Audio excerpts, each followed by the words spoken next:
네, 2019학년도 A4번 문제를 풀어보도록 할게요. 가는 생물의 생활에 영향을 주는 환경 요인을 알아보기 위해 민수가 수행한 실험 과정이고, 그리고 이어지는 나는 실험을 마친 후 민수가 김 교사와 나눈 대화의 일부이다. 물음에 답하시오라는 문제인데요. 자, 이 단원과 관련된 강론 단원을 소개해 드리면요. 바로 생명 영역의 5학년 2학기 2단원 생물과 환경이라는 단원이고요. 이 내용을 다시 한번 떠올려 보면, 네, 여기 강론 강의에서는 비생물 요소가 생물에 미치는 영향을 알아보는 활동을 했습니다. 그 활동이 6차 시의 실험 활동에 해당하는데요. 자, 이때 실험 활동에서 다루었던 비생물 요소는 햇빛과 물이었습니다. 자, 이 실험에서는 총 4개의 페트병이 필요한데요. 자, 이 4개의 각 페트병을 잘라서 자른 페트병의 4개의 입구 부분을 거꾸로 하고 거기에 탈지면을 깔았죠. 그리고 비슷한 굵기와 길이의 콩나물을 각각 같은 양을 담고 이 잘라낸 페트병 나머지 부분은 물받침대로 사용을 했었습니다. 자, 이 4개 중에서 왼쪽에 2개는 햇빛이 잘 드는 곳에 두었고요. 그리고 오른쪽 2개는 어둠 상자를 덮어 두었습니다. 자, 이때 왼쪽 2개와 오른쪽 2개의 다른 조건은 햇빛의 유무가 되겠죠. 자, 그리고 이 중에서도 왼쪽 2개 중에서 하나에는 물을 주고요. 그리고 다른 하나는 물을 주지 않습니다. 자, 그러면 이 왼쪽에서 첫 번째, 두 번째 페트병에서의 다른 조건은 물의 유무가 되겠죠. 그리고 오른쪽에 어둠 상자를 덮어둔 두 페트병 중에서도 하나는 물을 주고 다른 하나는 물을 주지 않았습니다. 따라서 세 번째, 네 번째 페트병에서의 다르게 해야 할 조건도 물의 유무가 되겠습니다. 자, 그리고 나서 이 4가지의 각 페트병의 콩나물들이 어떻게 자랄지를 학생들이 예상해보고, 그리고 실제로 일주일 이상 관찰을 해보면서 그 결과를 확인해 보는데요. 햇빛을 받은 콩나물은 우리가 흔히 그 콩나물 머리라고 표현하는 부분이 떡잎이라고 했죠. 그 햇빛을 잘 받은 콩나물은 이 떡잎의 색깔이 초록색이고요. 그리고 햇빛을 받지 못한 콩나물은 떡잎의 색깔이 노란색인 것을 학생들이 관찰해 볼 수가 있습니다. 자, 그리고 물을 준 콩나물은 길쭉하게 자라고, 그리고 물을 주지 않은 콩나물은 시들게 되는 것도 관찰해 볼 수가 있죠. 자, 정리해 보면 햇빛이 잘 드는 곳에서 물을 준 콩나물이 가장 잘 자란다라는 것이고요. 자, 결론은 햇빛과 물이라고 하는 비생물 요소가 콩나물이라고 하는 이 생물이 자라는 데 영향을 준다라는 것이었죠. 이게 6차시 내용이었고요. 그 6차시 교과서의 실험 활동을 그대로 이 시험 문제로 가지고 와서 지문 구성을 했습니다. 그리고 방가로 1번 문제를 내고 있는데요. 그게 뭐냐고 하면 지문가에서 독립변인 2개를 쓰시오라는 문제인데요. 자, 이때 독립변인이라고 하는 것은 종속변인에 영향을 줄 수 있는 변인을 독립변인이라고 하죠. 자, 그러면 지문가에서 종속변인은 콩나물의 자람이고요. 이 콩나물의 자람에 영향을 준 종속변인은 바로 햇빛과 물이 되겠습니다. 자, 이 방가로 1번 문제는 탐구 과정과 관련된 문제이기 때문에 출제 근거는 지도서 총론으로 분류를 했습니다. 자, 다음으로 반과로 2번 문제로 넘어가 보도록 할게요. 자, 반과로 2번. 나의 기억에 들어갈 조건을 가의 실험의 근거에서 쓰시오라는 문제인데요. 지문 나를 보시면요. 자, 민수의 말인데요. 자, 민수가 우리가 먹는 콩나물은 떡잎이 노란색이고, 그리고 떡잎 아래 몸통이 곧고 길쭉한 것으로 봐서 이 땡땡 조건에서 키운 것이네요 라고 말을 하고 있습니다. 자, 일단 떡잎이 노란색이죠. 노란색이라는 말은 햇빛을 받지 못하는 조건이다라는 뜻이고요. 그리고 몸통이 곧고 길쭉하다라고 하고 있으니까 이것으로 보아서 조건은 물을 주었다라는 뜻이 되겠죠. 따라서 이러한 간단한 키워드를 먼저 설정하고 이를 바탕으로 정답안을 써보면 햇빛이 잘 들지 않는 곳에서 물을 준 조건이다. 이렇게 서술하시면 되겠습니다. 자, 이러한 내용은 물론 지도서 강론에 나와 있는 내용이기는 해요. 하지만 그 내용을 우리가 굳이 암기하고 있지 않더라도 아까 방금 풀어봤던 방가라 1번의 이 실험의 독립조건 2가지를 파악한 상태에서 그냥 수능형으로도 풀 수 있는 문제가 되겠습니다. 자, 다음으로 방가로 3번 문제로 넘어가 보도록 할게요. 자, 다음은 민수가 그린 개념도이다. 생태계에 대한 과학 지식에 비추어 볼 때 동그라미 1번. 이 개념도에서 이 네모 안에 있는 개념들 중 잘못 들어간 거 2개를 찾으라고 하고요. 그리고 동그라미 2번은 왼쪽 밑에 보시면 음영으로 표시된 부분이 있는데 그 연결선 A에서 잘못된 부분을 찾아서 옳게 수정하는 방법을 쓰시오라는 문제가 되겠습니다. 자, 관련 강론 단원이 5학년 2학기 2단원 생물과 환경 단원이라고 앞서 소개를 해드렸는데요. 자, 이와 관련된 간단한 강론 복습을 해보도록 하겠습니다. 자, 이 단원의 2차 시 활동인데요. 자, 2차 시에서 학생들이 생태계의 정의를 알아봅니다. 그리고 이 생태계의 구성 요소를 생물 요소와 비생물 요소로 분류해보는 활동을 하게 되고요. 그리고 이 중에서 생물 요소는 다시 3차 시로 넘어가면 3차 시에서는 양분을 얻는 방법에 따라서 생물 요소를 생산자, 소비자, 분해자로 분류했었죠.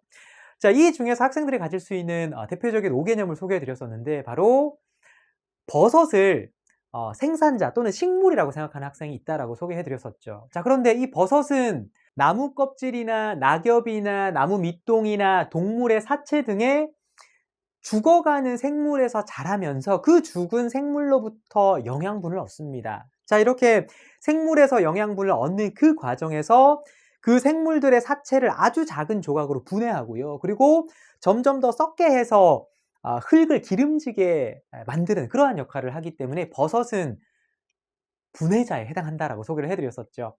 자, 방금 간단하게 소개해드린 이 내용만 알면 동그라미 1번 문제는 우리가 쉽게 풀 수 있을 것 같은데요. 자, 개념도를 한번 볼게요.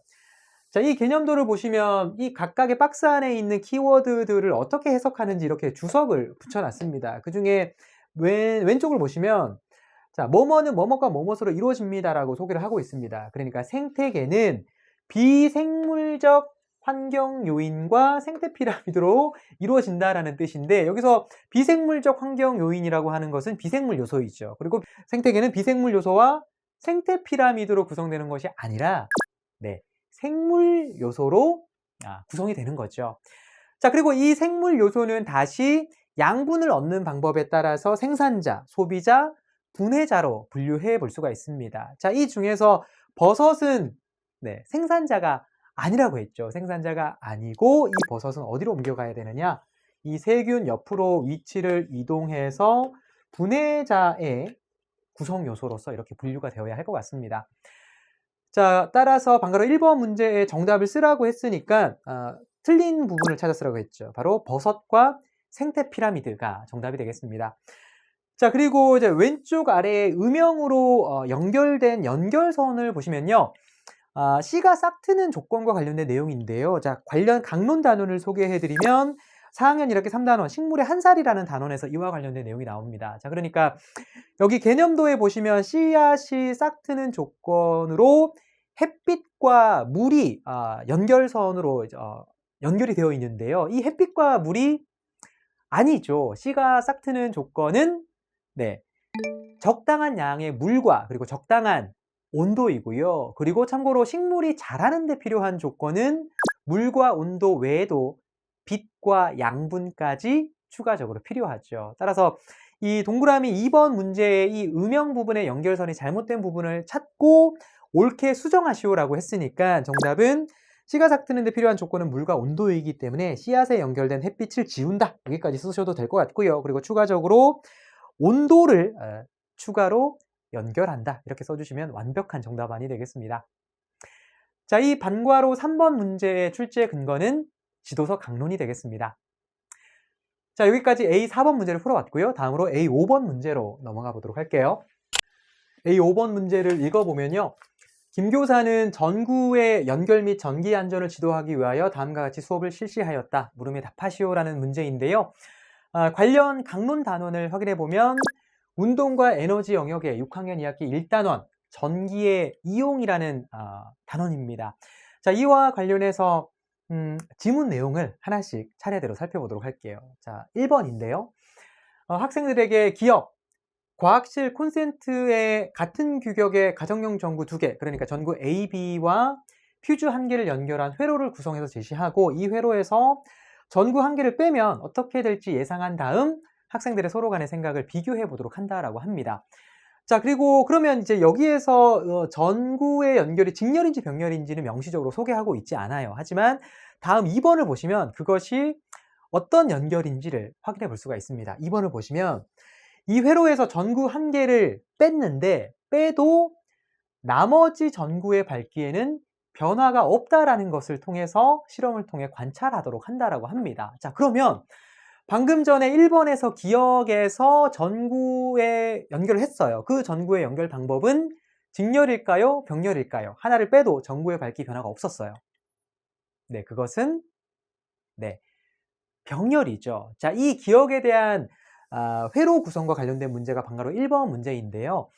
만약에 전구 두 개를 직렬로 연결한 상태에서 전구 하나를 뺐다면 전류가 흐르지 못하죠. 그렇기 때문에 나머지 전구에도 불이 꺼질 겁니다. 따라서 제가 강론 강의할 때 이러한 소개를 해드리기도 했어요. 우리가 일상생활에서 다니다가 어떠한 장식용 나무에 설치된 전구를 봤는데 그 수많은 전구들 중에서 일부는 불이 꺼져 있고 일부는 불이 꺼져 있지 않다면, 켜져 있다면, 그게 만약에 하나의 전기 회로라고 한다면 그 장식용 전구의 연결 방법은 병렬일 것이다. 왜냐하면 직렬이라고 한다면 한 전구의 필라멘트가 끊어져 있다면 그 전류가 흐르지 않기 때문에 다른 전구도 모두 불이 나가겠죠. 따라서 이 방가로 1번 문제의 키워드는 네, 전구의 병렬 연결이라는 것이 이제 기본적인 키워드가 되겠습니다.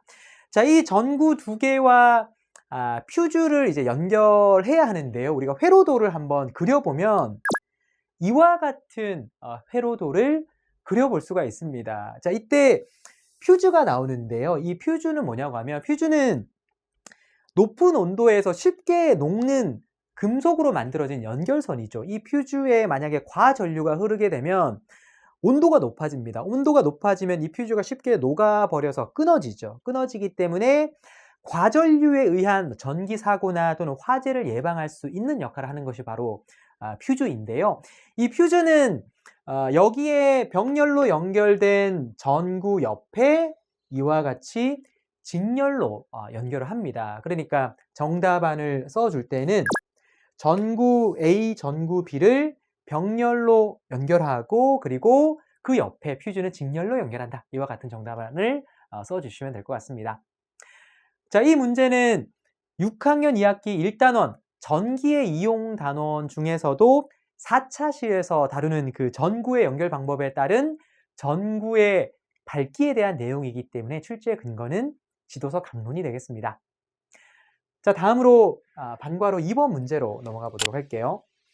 자, 반과로 2번은 니은과 관련하여 김 교사는 1번에서 사용한 것과 같은 규격의 전구, 같은 규격의 퓨즈를 이용해서 다음과 같이 회로 1번과 회로 2번을 구성하였다. 회로 1번과 비교했을 때 이 회로 2번에서 퓨즈와 전구가 각각 어떻게 될지 쓰시오라는 문제인데요. 단 조건이 붙어 있습니다. 전류와 관련해서 정답안을 쓰라고 하고 있습니다. 자, 그러면 이 문제에서 회로 2번에서의 퓨즈와 전구가 각각 어떻게 되는지를 우리가 써야 하니까 일단은 필수적인 키워드로 퓨즈와 그리고 전구라고 하면 이 전구의 밝기를 뜻하겠죠. 따라서 전구의 밝기와 퓨즈 이렇게 기초적인 키워드를 설정해 볼 수 있고요. 자, 그리고 문제 조건에서 전류와 관련해서 쓰라고 했으니까 전류라는 추가적인 키워드도 설정해 볼 수가 있겠습니다. 자, 그러면 이 중에서 먼저 전구의 밝기부터 한번 생각해 보도록 할게요. 자, 이 전구의 밝기는 어떻게 나타낼 수 있느냐? 바로 전압과 전류의 곱으로 나타낼 수가 있습니다. 그러니까 강론 강의에서도 제가 소개해 드린 바가 있는데요. P는 VI였죠. 그러니까 P, 전력은 전압 곱하기 전류, 이 값에 따라서 전구의 밝기가 정해지는 거죠. 자, 그런데 회로 2번에서 이와 같이 전구 5개를 직렬로 연결하게 되면 전구 1개를 연결했을 때 전압을 만약에 V라고 해요. 자, 그러면 전구 5개를 연결하면요, 각 전구에 걸리는 전압이 5분의 1로 줄어들게 됩니다. 그러니까 일단 V가 줄어들게 되는 거죠. 그리고 이 전구는 일종의 저항이잖아요. 따라서 이 저항 5개를 연결하게 되면 전체 저항이 5배가 돼요. 자, 그러면 전체 저항이 5배가 되면 전류는 어떻게 되느냐? 이 전류는 옴의 법칙에 따라서 우리가 생각해 볼 수가 있죠. 그러니까 I는 R분의 V죠. 전류는 저항분의 전압인데 만약에 저항이 값이 5배가 되었어요. 5배가 되면 전체 전류는 어떻게 되느냐? 5분의 1로 줄어들 겁니다. 따라서 이 직렬 연결에서는 각각의 전구의 이 회로 1과 비교했을 때 5분의 1만큼의 전체 전류가 동일하게 각 전구마다 흐르게 될 겁니다. 따라서 회로 2에서는 각 전구에 걸리는 전류와 전압을 본다면 이 전류와 전압이 모두 줄어들었기 때문에 전구 한 개를 연결했을 때와 비교했을 때 회로 2의 전구의 밝기는 회로 1보다 어두울 것입니다. 자, 그러면 두 번째로 이번에는 퓨즈를 살펴보도록 할게요. 자, 이 퓨즈는 제가 앞서도 말씀드린 것처럼 과전류가 흐르면 끊어져 버립니다. 그리고 이제 그러한 과전류에 의한 전기 사고나 화재를 예방하는 역할을 퓨즈가 하는 건데요. 자, 그런데 방금 전에 우리가 방가로 1번 문제를 떠올려 보면 방가로 1번에서 전구 2개를 병렬 연결했다가 전구 하나를 뺐을 때 그때 전구의 밝기에는 변화가 없었다라고 했죠. 자, 그 말은 그 하나 남은 전구에 전류가 흘렀다라는 뜻이고 그때 퓨즈는 끊어지지 않은 상황입니다. 그 상황이 바로 회로 1과 같은 상황이 있죠. 여기에서는 같은 규격의 퓨즈와 전구를 사용했으니까요. 자, 그게 이제 회로 1의 상황이라고 한다면 이 회로 1과 오른쪽에 있는 회로 2의 전체 전류를 비교해보면 회로 1보다 회로 2에서 전체 전류가 오히려 감소했습니다. 따라서 회로 1에서 끊어지지 않았던 퓨즈가 회로 2에서 끊어질 리가 없는 거죠. 따라서 전류라는 키워드를 바탕으로 이 정답안을 종합해서 써보면요. 자, 회로 2에서 각 전구와 퓨즈에 흐르는 전류가 감소하기 때문에 퓨즈는 안 끊어집니다. 그리고 회로 2의 전구의 밝기는 회로 1보다 어둡다. 이렇게 정답안을 써주시면 되겠습니다. 자, 출제 근거는 지도서 강론으로 일단은 분류할 수 있는데요. 하지만 강론 단원에서 학생들이 다루는 수준을 조금 넘어가는 약간의 수능형, 그러니까 우리들의 과학적 소양이나 과학적 지식을 좀 더 요구하는 그러한 수능형이 가미된 문제이다. 이렇게 볼 수도 있겠습니다. 자, 여기까지 2019학년도 기출문제를 모두 풀어봤고요. 출제 근거 팩트 체크를 해보도록 하겠습니다. 2019학년도에는 지도서 총론 쪽에서는 통합 탐구 기능 중에서 변인 통제 중에서도 독립 변인을 문제 지문에서 2가지 찾아 쓰는 문제가 출제되었고요. 자, 그리고 나머지 문제들은 모두 지도서 강론에서 다루고 있는 내용들인데요. 수준 유형을 한번 보시면 대부분이 학생 수준의 정리 내용으로 소화할 수 있는 수준입니다. 자, 그런데 예외가 있는데요. 퓨즈입니다. 이 퓨즈의 구체적인 회로 연결에 대해서는 그 2015 개정 과학과 교사용 지도서의 학생 수준에서도 다루지 않고요. 그리고 교사 수준의 참고 자료에도 이 구체적인 퓨즈에 대한 회로 구성에 대한 내용은 없습니다. 따라서 이 문제는 다소 수준 높은 과학 교양을 바탕으로 풀 수 있는 그러한 문제가 되겠습니다.